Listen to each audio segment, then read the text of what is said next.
Uma grande alegria retornar para esta terceira aula, para esta oficina de trabalho, para este workshop, essa terminologia cuja semântica em inglês significa trabalhar elementos, buscando evidentemente a atenção especial dentro dos tópicos que poderão nortear, dar um norte, mudar o comportamento de cada aluno dentro desta escola de inteligência espiritual. Portanto, mais alguns itens da aplicabilidade contemporânea da inteligência espiritual. Lembram-se de quando comentei na primeira aula de que a raça humana, a raça homem, a raça adâmica, havia sido criada para viver eternamente e como a subdivisão do reino espiritual através do primeiro adultério luciferino trouxe uma quebra, uma solução de continuidade no reino invisível, transformando-o em reino de luzes, comandado pelo Mestre Cristo, e em reino das trevas, também comandado por um mestre, o Mestre Lúcifer, e como também o segundo adultério verbal, a entrega nominal pela palavra timbrada, que funciona como uma onda bio-psico-pneumatodinâmica saindo da boca, de origem na alma e tomando forma no espírito humano, trouxe uma entropia, uma desorganização de todos os aspectos fundamentais da criação primitiva, da criação original na remoticidade dos tempos. Portanto, agora, nesta terceira aula, quero mostrar para vocês, meus queridos alunos, como o horizonte cronológico na pós-queda adâmica trouxe uma diminuição do tempo de vida neste planeta. Observem, serão avaliados neste diapositivo o período antediluviano, antes do dilúvio, e o período pós-diluviano, pós-dilúvio, e vocês poderão notar que depois da quebra, que depois da sideração do espírito humano e quando a alma assumiu o comando e por todas aquelas alterações no macro-universo habitacional, no micro-universo existencial, alterações bioquímicas, hormonais, as avalanches, evidentemente, toda a programação climatológica alterada do planeta trouxe um encurtamento, inclusive a invasão da cadeia alimentar, o homem de vegano passando a onívoro a partir do usufruto da cadeia alimentar de modo irregular. Isto permitiu alterações cardiovasculares importantes, formação de neoplasias, mudança em seu metabolismo, encurtando seu tempo existencial nesta Terra. Portanto, o encurtamento do lapso temporal humano está intimamente sustentado por dois adultérios. O adultério verbal luciferino e o adultério verbal adâmico no Éden paradisíaco. Observe o próximo diapositivo, observe o período antediluviano e a longevidade humana marcada por este período antes, evidentemente, da construção da arca por Noé. Isso está nos primeiros 6 capítulos do livro de Gênesis e pode ser, evidentemente, checado do ponto de vista hermenêutico em cada palavra, em cada frase. A genealogia adâmica do pós-queda ou da pós-queda adâmica trouxe Adão a 930 anos. Posso afiançar para vocês que Adão morreu um bebê, já que a sua existência estava marcada para a eternidade, com aqueles 3 patrimônios: o biológico, o anímico, a alma e o espiritual. Observem, logo na sequência, pegando a genealogia de Adão, Sete com 912 anos, Enos com 905, Cainã com 910, Maalalel com 895, Jared com 962, Enoque 365. Aqui houve aquele episódio do arrebatamento. Portanto, Enoque saiu deste planeta em um processo de arrebatamento aos 365 anos. Por certo, teria alcançado uma longevidade perto da longevidade milenar. Metusalém, 969 anos, Lameque, 777, e aqui está a interfase com Noé, que atingiu 950 anos de idade. Observem agora, no próximo diapositivo, o período pós-diluviano. E chequem como a longevidade humana entrou em um processo de queda vertiginosa, em um processo vertiginoso de queda. Peguei para vocês terem uma melhor compreensão e, evidentemente, uma localização melhor dentro do contexto desta queda de longevidade, a genealogia noética de Noé via Sem, o seu primogênito. Observem, Noé foi aos 950 anos, porém Sem já exibiu uma queda importantíssima da longevidade, atingindo apenas 600 anos. Eu digo apenas, porque havia sido programado para uma eternidade. Arfaxade, 438, Salá, 433, e verifiquem, Éber, 464, Peleg, 239, 239 anos, Reu, igualando-se à longevidade de Peleg, também 239 anos, Serug, 230, Naor, 148, Tera, 205, Abraão, 175, observem Isaac com 180, Jacó, 147, José do Egito, 110, o ser humano caminhando para um processo de extermínio neste planeta. E tudo isso pela entropia, pela desorganização sistemática produzida por dois adultérios, o primeiro luciferino e o segundo adâmico, e a entrega do macro-universo, o planeta Terra, de forma estelionatária, e também do micro-universo habitacional adâmico de Adão, da raça humana, ao controle de Lúcifer. E evidentemente que nas mãos de Lúcifer havia apenas o desejo de exterminar a raça humana.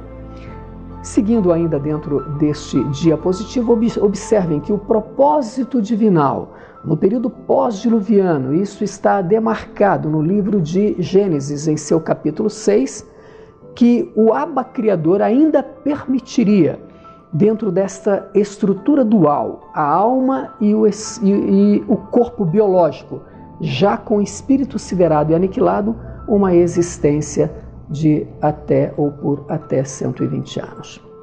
O período palestiniano, quando Jesus esteve entre nós e o Império Romano estava no domínio da humanidade, era marcado por uma longevidade à beira do processo de extermínio, de extinção. 40 anos era a longevidade média alcançada naqueles tempos.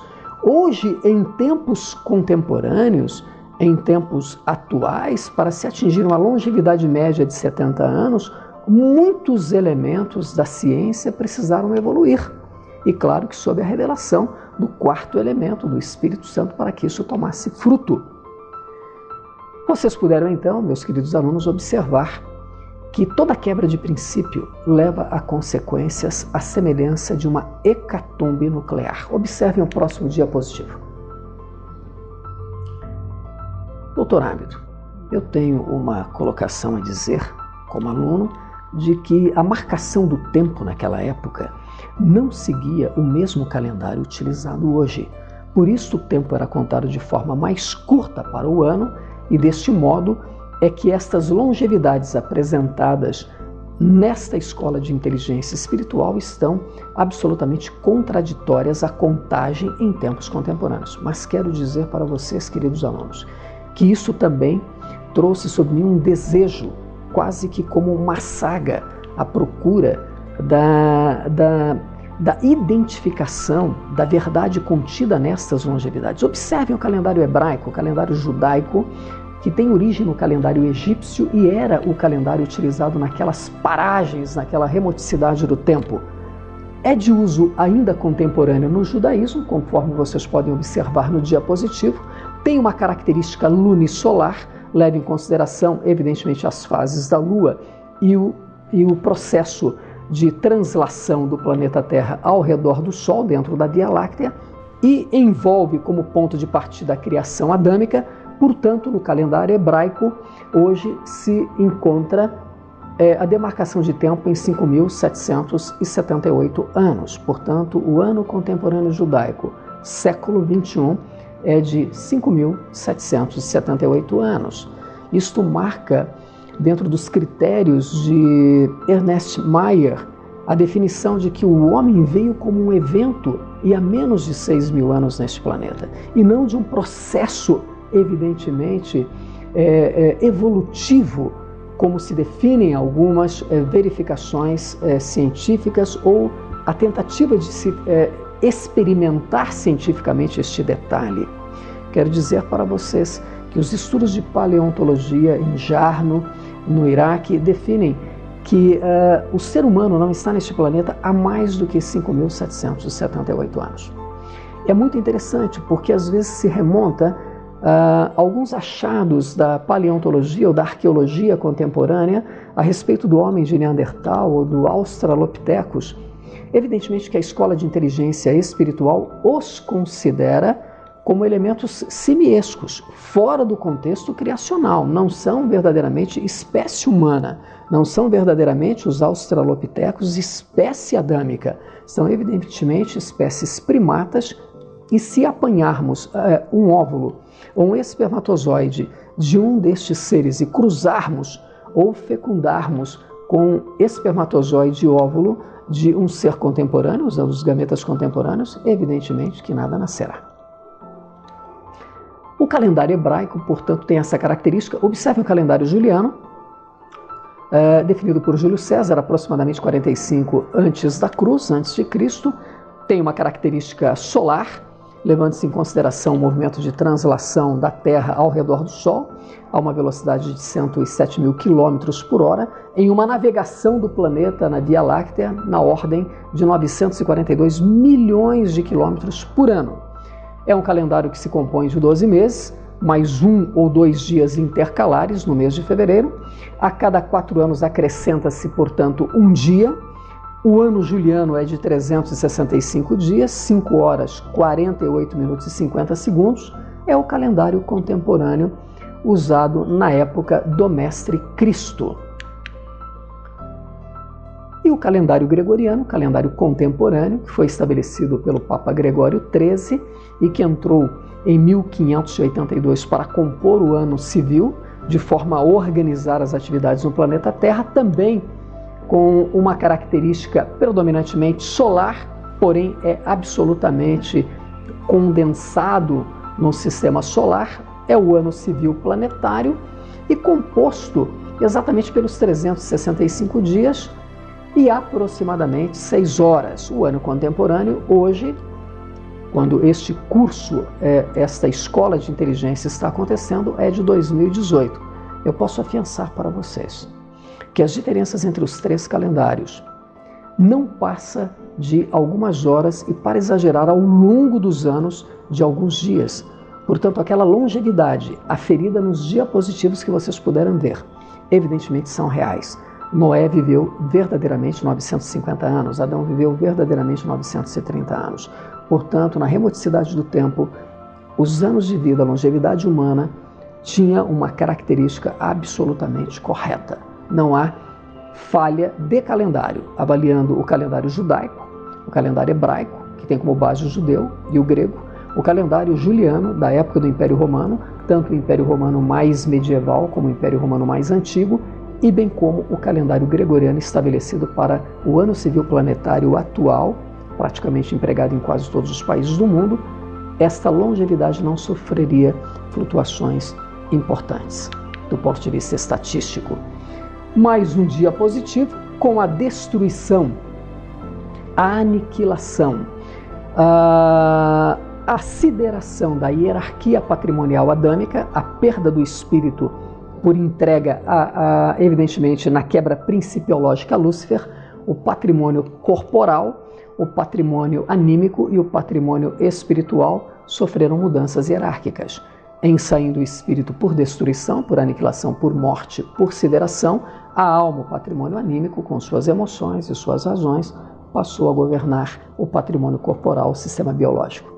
O comando original, espírito sobre alma e alma sobre corpo rompido, ficou evidentemente marcado agora pela ruptura de comando em alma sobre corpo. E isso trouxe evidentemente todas as patologias, enfermidades e abreviações do tempo humano neste planeta por patologias infecto-contagiosas, danos hormonais, danos imunológicos, danos genéticos, bem como a própria destruição do macro-universo habitacional entregue de forma estelionatária a Lúcifer, e gerando na raça humana um encurtamento do seu tempo existencial neste planeta. Isto é, observe no próximo diapositivo, a aplicabilidade da inteligência espiritual em tempos contemporâneos, dentro dos insights e highlights.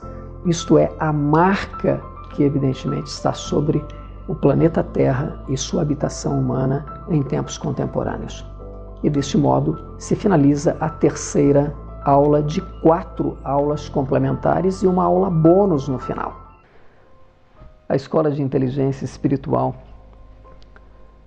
felicita o extraordinário aluno, você, meu querido, com honras sobrenaturais, porque a partir deste momento você é um novíssimo cidadão do reino de luminescência, do reino de luzes, do reino que é capaz de chamar à existência o ilógico em sua vida. A partir de hoje, você é hábil, sobrenaturalmente hábil, em usar de sua inteligência espiritual para resolver problemas naturais. Utilizar-se de atributos sobrenaturais, extraindo da própria mente do Mestre Cristo, das próprias entranhas extraordinárias do Abba Criador, o mecanismo, a ferramentaria para resolver problemas do mundo contemporâneo. Os percalços, os obstáculos, os óbices do dia a dia, as problemáticas corriqueiras e contemporâneas. Para que, evidentemente, haja sua diplomação, o diploma será enviado pelo correio. É necessário, para o recebimento deste diploma, desta diplomação de conclusão de curso, promovido pela Escola de Inteligência Espiritual, um departamento de estudos avançados da editora Oceanic, a realização de um trabalho final sobre o tema inteligência espiritual e sua aplicação contemporânea. A sua aplicabilidade deverá ser traduzida em um texto com 50 linhas em média, podendo exceder, evidentemente, este número. O ideal é que atinjamos 50 linhas para que haja uma boa valorização do conteúdo, bem como as respostas das 5 perguntas, uma realizada ao final de cada aula, de cada módulo. Foram 4 módulos e um módulo bônus, ou 5 aulas. E essas perguntas deverão também ser enviadas juntamente com o trabalho de conclusão de curso através do e-mail oceanic.editora@gmail.com. Todo o conteúdo deste material sempre estará à disposição pelo www.oceanic.com.br, que é o site da Oceanic Editora, ou pelo site da Academia Real de Inteligência Espiritual, esta academia sobrenatural, com membros, evidentemente, por alguns países deste planeta. Meus queridos alunos, terminada a terceira aula, o módulo de número 3, que tal a pergunta de número 3? Marque a resposta certa, são 3 alternativas A, B e C. Qual é a fórmula sobrenatural da equação representativa da inteligência espiritual? Letra A. I, inteligência espiritual, é igual a REH, recriação do espírito humano, mais RA, remodelagem da alma, mais RC, regeneração do corpo, mais CQE, coabitação do quarto elemento. Letra B, inteligência espiritual, IE, é igual a variável Y, mais RA, regeneração da alma. Letra C, inteligência espiritual, IE, é igual a CQE, coabitação do quarto elemento, mais RA, regeneração da alma, mais a variável Y. Olá, sejam todos bem-vindos à Academia de Inteligência Intuitiva. Você já me conhece, eu sou Genival Cruz e hoje nós vamos tratar de um assunto extremamente importante associado à inteligência intuitiva, os degraus da prosperidade. Você vai aprender aqui quais são os 3 degraus da prosperidade para que você possa realmente frutificar na sua vida e prosperar de uma forma realmente extraordinária. A inteligência intuitiva, como nós temos falado muito aqui ao longo dessa jornada com vocês, e eu quero agradecer realmente pela atenção de vocês, por vocês estarem conosco aí nesta jornada. Na verdade, ela ultrapassa os limites da compreensão humana, não se adquire com dinheiro, não se aprende nas academias universitárias, não se conquista através de relacionamentos. A única maneira de você aprender e aplicar a inteligência intuitiva é através da enciclopédia da sobrevivência, aprendendo os princípios e aplicando na sua vida, porque realmente ela ultrapassa os limites humanos e é quase que impossível defini-la, mas ela existe, embora não seja palpável, mas é real, é compreensível e você pode aplicar na sua vida. Muito bem, os degraus da prosperidade. Quais são eles? Primeiro degrau da prosperidade nós chamamos de segurança financeira. O que é segurança financeira?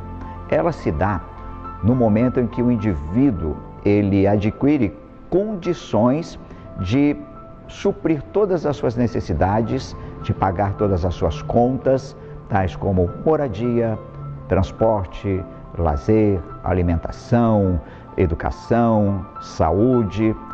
Então, a partir do momento que o indivíduo adquire essa condição de cobrir todos os seus custos com certa tranquilidade, se você não adquiriu ainda esse primeiro degrau, se você, melhor, não chegou ainda nesse degrau inicial da segurança financeira, você precisa reorganizar, precisa parar e reorganizar a sua vida financeira, talvez fazer alguns cortes na sua vida financeira, porque nós temos despesas fixas e despesas variáveis. O que seriam despesas fixas? Moradia, alimentação. Agora, nós temos despesas variáveis, academia, assinatura de jornal, assinatura de TV, cinema, restaurante. Então, talvez você tenha, nesse momento, que fazer alguns ajustes nas suas despesas variáveis e alguns ajustes também nas suas despesas fixas para que você se enquadre neste primeiro degrau, que é o degrau da segurança financeira.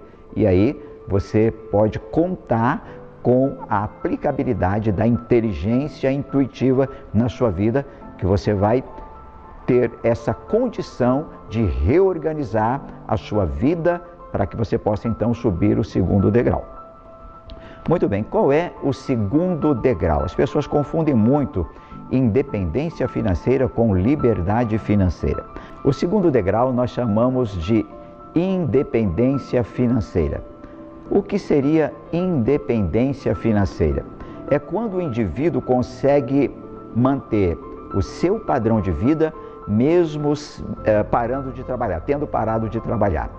Isso acontece quando a pessoa se aposenta, ou seja, o aposentado ele parou de trabalhar, mas ele continua mantendo as suas despesas, alguns com um grau de dificuldade, outros nem tanto, mas ele consegue arcar com os custos da sua vida. Então, ele está exatamente nesse momento de independência financeira.